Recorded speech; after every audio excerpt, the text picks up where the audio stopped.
you need confidence. No matter how hard you try, you need confidence to approach this job market. And you need to tell yourself out loud that your value does not depend on having a role or a title.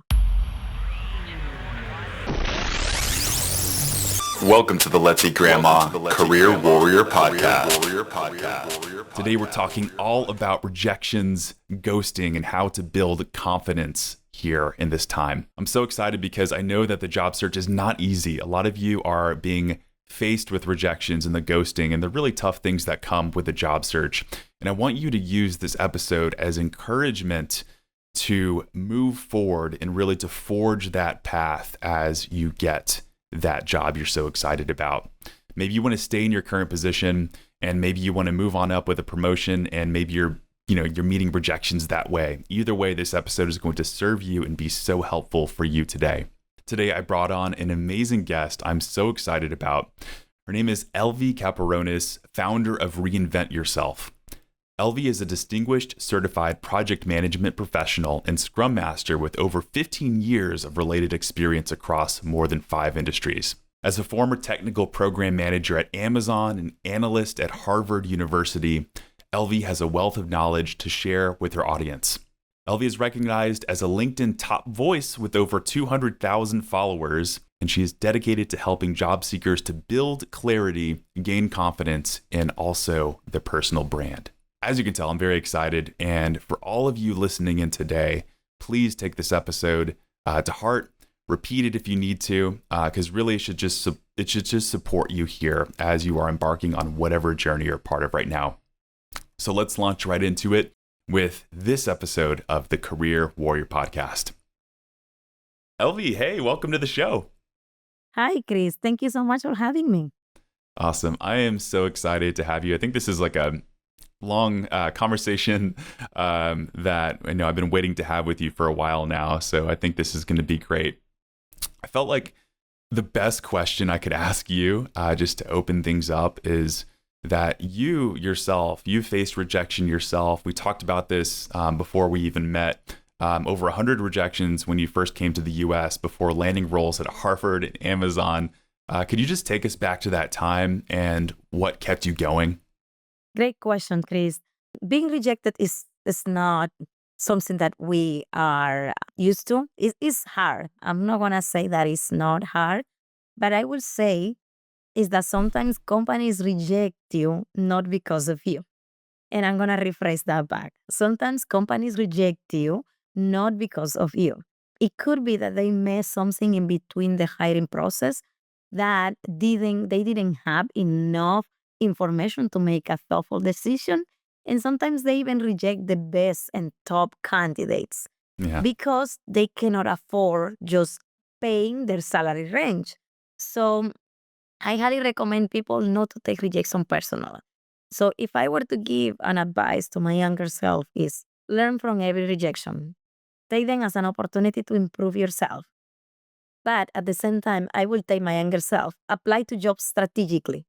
Because if you send 300 job applications with the same resume and you keep getting rejected on, and you don't change the direction of your strategy, you're going to continuously be facing more and more rejection. So I recommend people take every rejection as an opportunity to improve the best version of yourself. And don't take it personal. It's just, they're not saying no to you in certain ways. They're probably saying, keep going for your next opportunity. And your next opportunity could be better than the one that you just believe you missed. Maybe that was not meant to be, but by any means, never take it personal. Yeah. There's that feeling that I get whenever I've been rejected. And it's just like that feeling of your heart drop, especially if you care about something, say you're really applying to something you really care about. It's like that warm feeling at the bottom of my stomach and just kind of that dropping feeling, and might feel my chest start to get tight. I might start to feel emotionally upset about what happened. But the more you realize it's not about you and it's not, the more you can remove your ego, I think the better, and just keep moving on, keep realizing that this isn't you, just keep moving forward. Love that. And I want to talk about the whole 300 jobs thing. And so I've heard that so many times. People have applied over and over and not getting the responses they want. But talk about ghosting for a second. I think ghosting is almost worse than rejection. because we're not getting any sort of feedback. We don't know whether our resume or our applications are even getting through. It's really frustrating for a lot of job seekers. So why do you think ghosting happens so much nowadays, and how can job seekers move past the ghosting? There are a few reasons why recruiters are ghosting candidates. In some cases, it's because they just have a pile of applications and they don't have time to get back to every single candidate.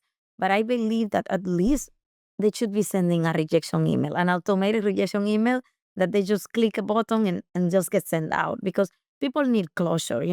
Even when you're facing rejection, we can accept the fact that we were not selected, but the fact that you are in the middle of waiting for a response to move forward, it's just disheartening, Chris. I believe ghosting is a problem in the hiring process that companies must address, because it's actually hurting their reputation. When you get ghosted by a company that you could potentially be a customer of that company, that actually doesn't give you the feeling that you want to become a customer of that company. And companies are leaving that reputation on and on Yeah. with thousands of candidates. It's a bad marketing. I believe there is something that needs to be fixed in the hiring process, because ghosting is just unacceptable. Candidates deserve at least a rejection email, because they spend some time to put in an application. Yeah. They probably went out of their way to prepare for a job interview, and then here they are waiting for weeks and not getting a response. It kind of makes the candidate lose confidence that is so needed to keep going in the job search process. But I do recommend my mentees to follow a plan. 3 weeks. Yeah. If you didn't hear anything from a company within 3 weeks, move on. I recommend you to move on even before, but if you want to give some time, 3 weeks is kind of a good time to hit up after a job interview. Within 3 weeks, they already have made a decision. Okay. I highly recommend people to move on. Yeah. Sorry, what is the follow-up process like? Am I reaching out during those 3 weeks? Am I following up? What does that look like? Yes, of course. In the first 3 weeks, I recommend you to follow within the first 24 hours of the interview. You want to send a thank you note, a very thoughtful thank you note, letting them that you are so grateful for attending that job interview. Perhaps take that opportunity to reposition yourself as the best candidate for the job.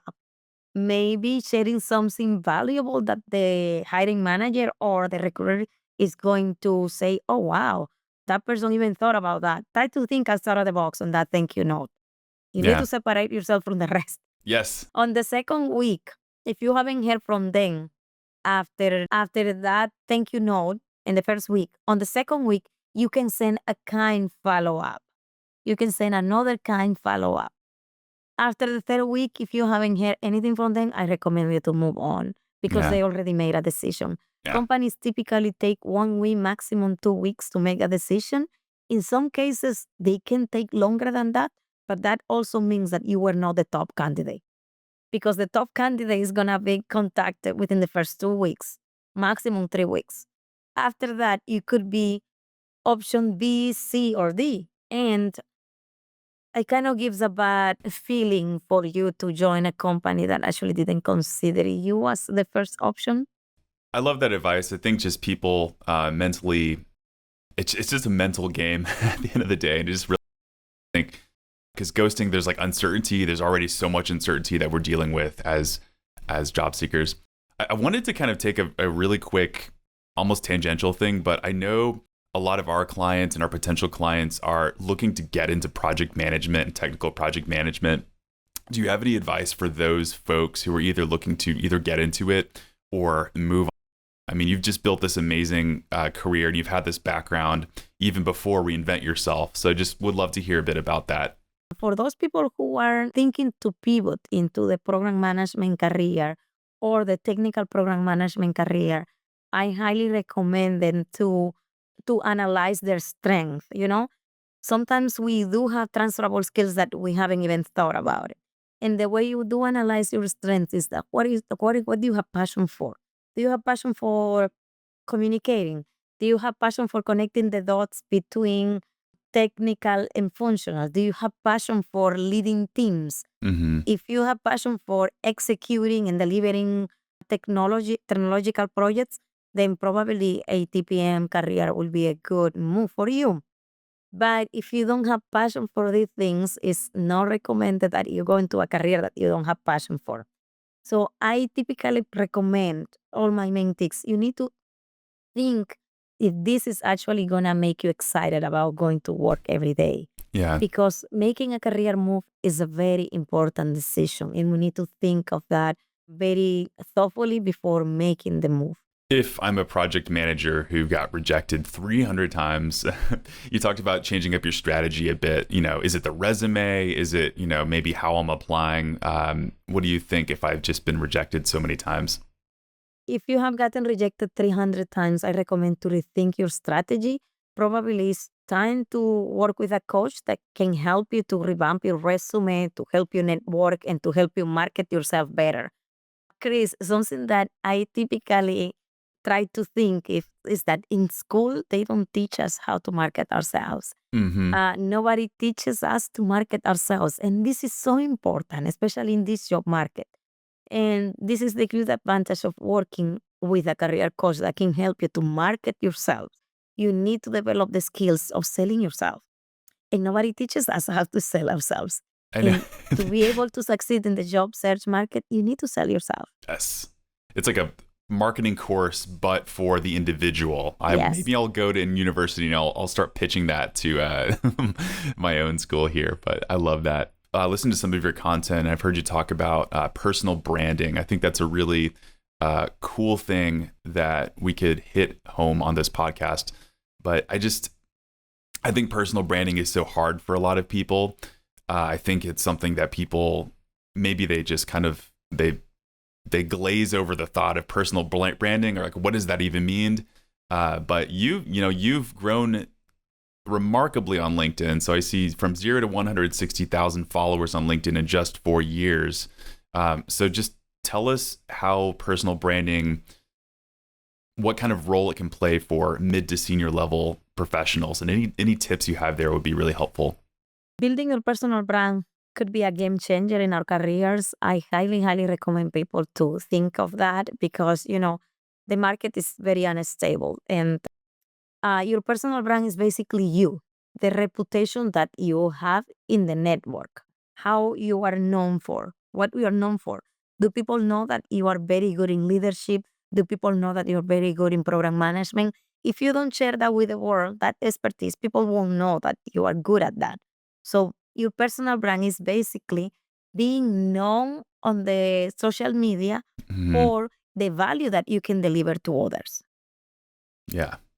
If I were to give an advice to somebody who's starting to thinking about building their personal brand or just starting, is think about what are the problems that you can solve for other people, that other people will be coming to you for advice. What are the things that you can help others on? And start sharing your advice with the world. Start sharing tips, or sharing strategies. Start telling people that they can do this. And you will realize sooner than later that you're going to start building that thought leadership on that given topic that you are an expert on. That you may think that there are other people doing similar things, but nobody's you. Nobody's Yeah. going to do it like you. Because sometimes, like when we're on LinkedIn, we make it too much about ourselves. We're thinking like, oh, I'm going to look stupid if I post this, or like, what do I even say? But I like your mentality and philosophy. Like, what advice would I give somebody else? What value do I have to share with the world? And that's all it is. Like, that's It's all all we're, about value. yeah. Yes. If you don't share value, people don't connect with you. Yeah. So we're a little bit different, I think, because we're, entrepreneurs, we're building something that might be more company related. But how many times would you recommend people maybe post or stay active on LinkedIn if they are looking to just further their personal careers? If I were to get started, I will do at least, I will post 3 times a week. 3 times a week. I will pick, for instance, Mondays, Wednesdays, and Friday. That's Okay. just an example. If you decide that these are the 3 days that you can post, then create 3 pieces of content for that week. and post that consistently every week at the same time. That's what we call consistency. Yeah. Because the LinkedIn algorithm will get to know that you post this kind of content on a regular basis, and it will continue to show to people who express interest in those topics. Yeah. And I also recommend that you identify at least 10 other people, other creators that you want to engage with their content on a regular basis, maybe the same 3 days, but you comment on at least 10 other people's posts because that's going to help you build trust. That's going to help you build community. Yeah. That's going to help you to share your expertise, share value. Within every single comment, share value. Within every single post, share value. And I cannot stress that enough. It's not about you, it's about the value you can deliver to others. Yes. Again, that makes it so much easier to post when we realize it's not about us. God, I love that. And this is coming from Elvi, everyone. So you should really take this advice seriously. She has built this amazing brand. So thank you for that. Now, pivoting on over to the interview, you have some good advice to share there. I think about interviews, maybe salary negotiation and things like that. But when it comes to the interview, what are some top pieces of advice that you typically gravitate towards when it comes to interviews? My 5 favorite tips for anyone looking to go into a job interview. If you have a job interview coming up, pay attention. Yep. So I'm going to share these amazing golden tips with all of you. So if you are preparing for an interview or are planning to prepare for an interview, the first thing that I recommend you to do is to build the confidence. And the confidence is that you need to tell yourself that you can do the job. And for that, I recommend you to go through the job description and analyze what they are looking for and make sure you can do the job. You need to tell that story to yourself first. You need to convince yourself that you are the candidate that they are looking for. Once you have done that exercise, to go, even if you don't meet all the criteria, you still could be the top candidate for that company because they are looking into other factors. They are looking for company fit. They are looking for somebody who is a good communicator.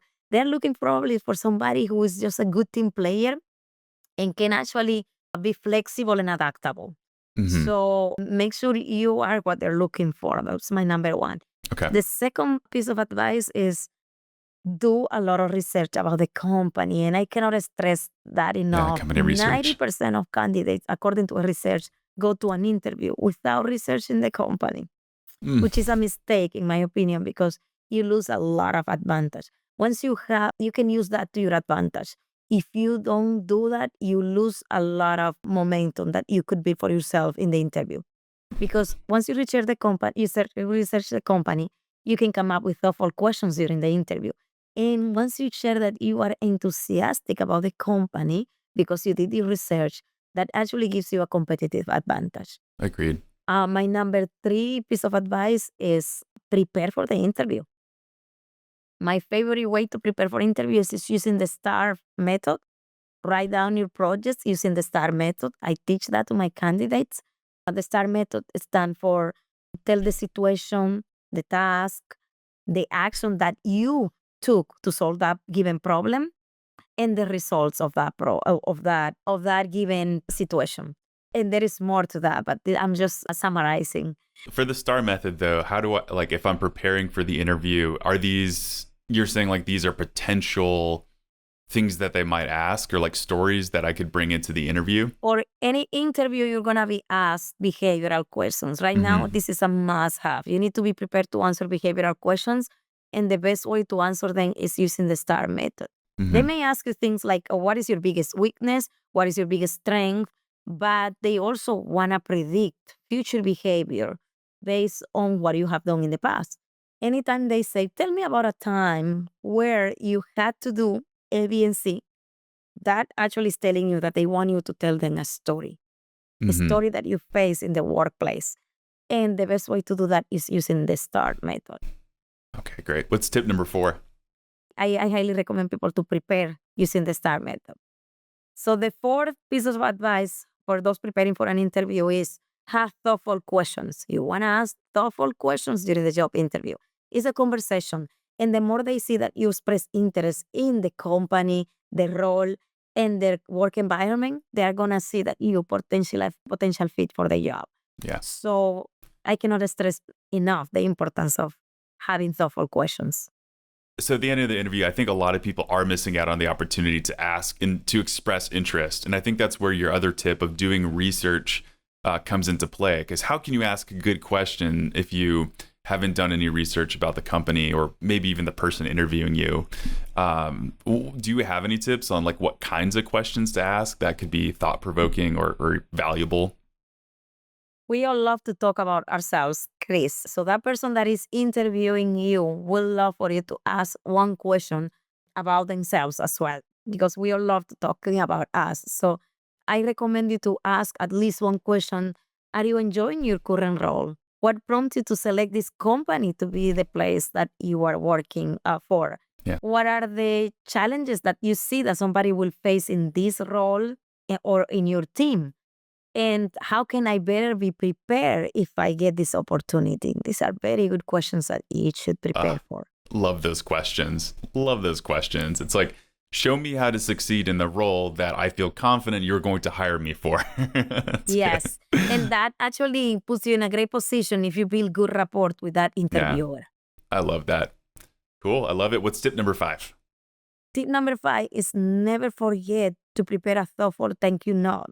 And I love to prepare that in advance if you can add some insights from the interview, and make sure you send that within the next 24 hours right after the interview. Never forget sending that thank you note. It's very important. That can separate you from the rest. Agreed. Now, I know a lot of job seekers are sending their resumes, talk about rejection. This is like, I think the way most people are getting rejected. It's like they're sending their resume through the, maybe Indeed or LinkedIn Easy Apply or just some sort of applicant tracking system in which they're getting filtered out. I typically advocate that isn't the best approach if that's the only way that they are applying. I usually say that people should have a mixture of networking efforts with applying online. But what does networking efforts, what do those efforts look like to you? And how do you recommend people use that sort of strategy in their job search? The networking strategy is very important. I highly recommend people to look for people who had been hired in the last 30 days. Maybe you can research on LinkedIn about the company. When you're doing research about the company, find people who work in the company, especially those who were hired within the last 90 days, because those will tell you a lot about the hiring process if you connect with them. Once you find those people, connect with them personal. So send them a personalized invitation. Tell them something valuable that you can share with them so they are prompt to connect with you. It goes back to my initial strategy of sharing value. You need to share value because people are more prompt to engage with you if you are sharing value. Share them something interesting even about themselves that you found online and you would love to chat more because you are interested in working in the same company because they just got hired. So sending personalized invitations is something that is a must-have. I have seen thousands of people, Chris, who send me invitations every day on LinkedIn, and they don't write a personalized invitation. I have very limited number of connections that I can accept because I'm maxed out. I reach the maximum on LinkedIn. So if you send me a personalized invitation, I want to see why you want to connect with me.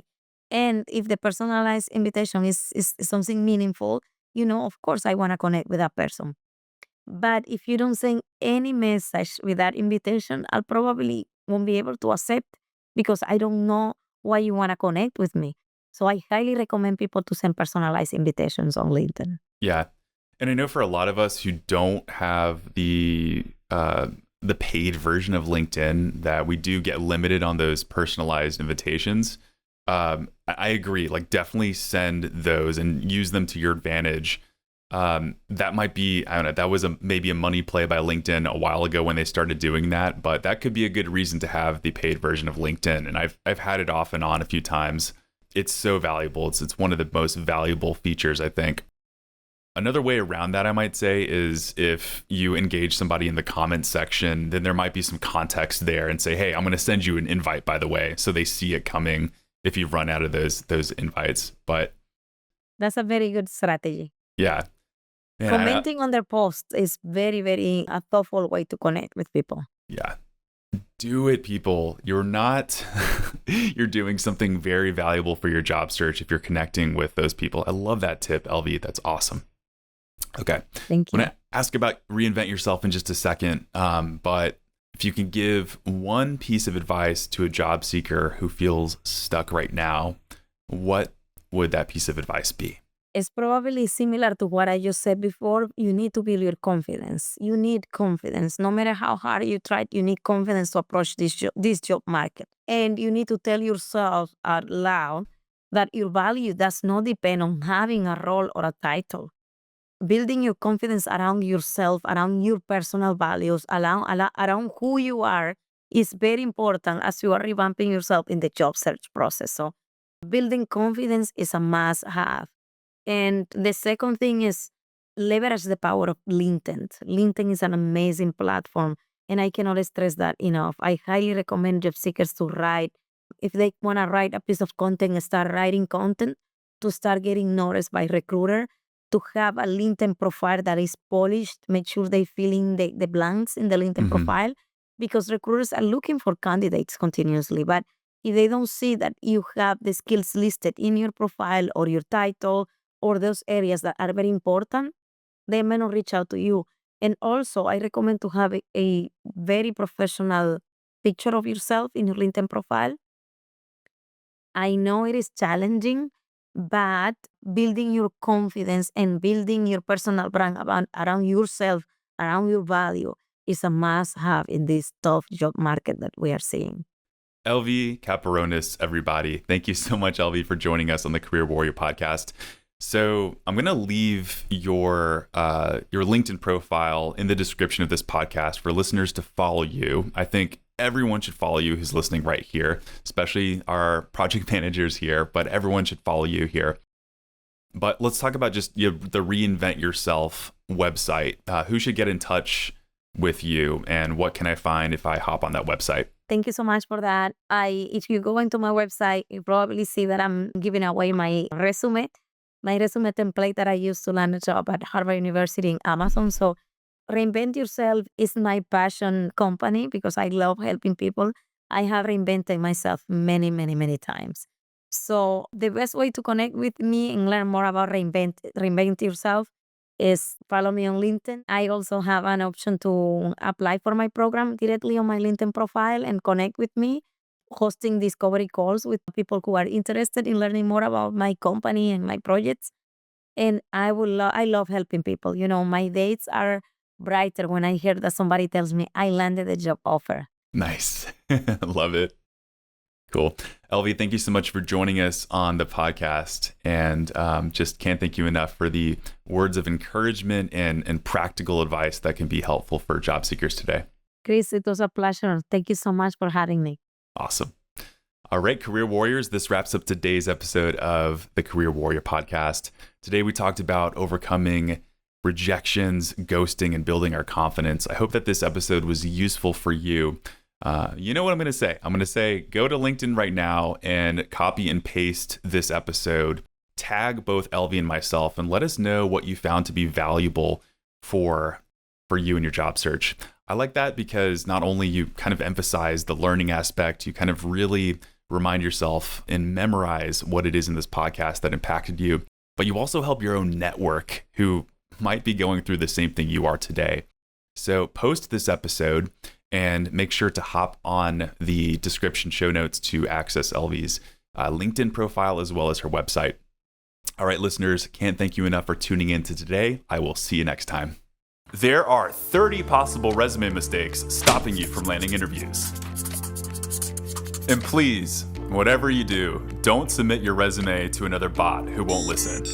As a top resume service, we've helped thousands of job seekers. And with our expert eye, Let's Eat Grandma will transform your resume into a job-winning masterpiece. Don't wait. Submit your resume to Let's Eat Grandma now for a free critique.